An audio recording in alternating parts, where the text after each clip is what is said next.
It's Sunday, the day of rest, as we all know, and it's blue skies again. Means I have to start watering the garden because before this kind of sunny week we just had constant rain and that kind of let me off the hook. But not now, I have to start doing it again, otherwise they'll shrivel up. The flowers and the plants, they need some water. This morning I submitted 3 sets of poems. So, Red Door Poetry, the Fossil Review, I think it's called, and the last one was Palette. Yeah, so I already know about that outlet. Anyway, I'm going to see what sticks, right?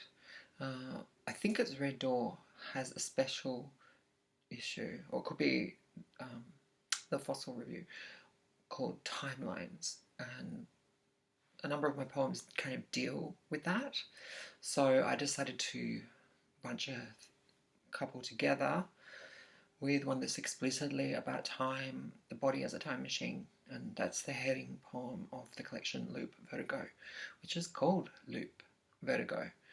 And apart from that, I included Meantime, which examines colonial time, and another one which is more like historical personal time, and it's called Imprint. So hopefully they get a look in, not just for that number, but also for the other journals I submitted to, because I think there's a bunch of good poems in there. But it's all about whether people can see that, if they can see something consistent and that fits.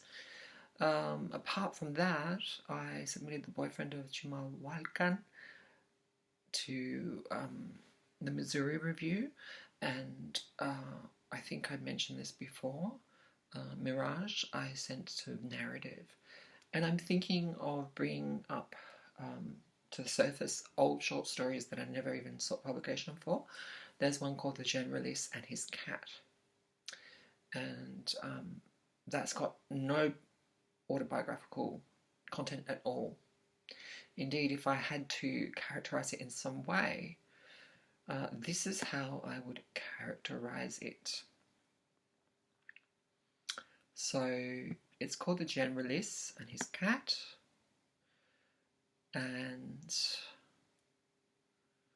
not autofiction at all, which surprised a friend with whom I shared it. She said, "I can't see you in this.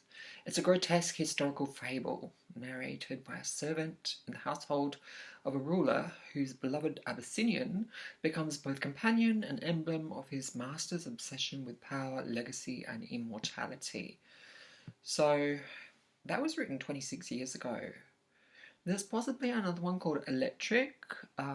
It's got its kind of parodic moments, but I think it needs a bit of reworking. So yeah, I don't know, I just want to put the feelers out, and the Georgia Review is one outlet that I could send The Generalist and His Cat to. But I also want to be making strides in some other journals like Granta, the Paris Review. I'm thinking about some others as well. Oh my god, I discovered Zoetrope. Have you heard of that? It was founded by Francis Ford Coppola.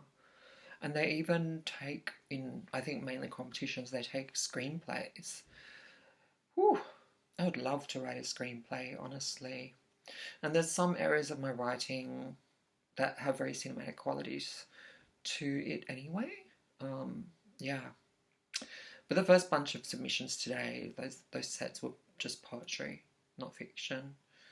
And I'm always trying to cycle around and have stuff out there, in various stages. And obviously a lot gets rejected. That's the reality for a writer.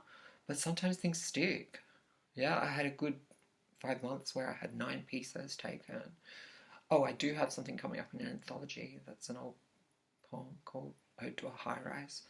But anyway, I just thought I'd bring you up to date with that. I hope you're all doing all right, and speak to you soon.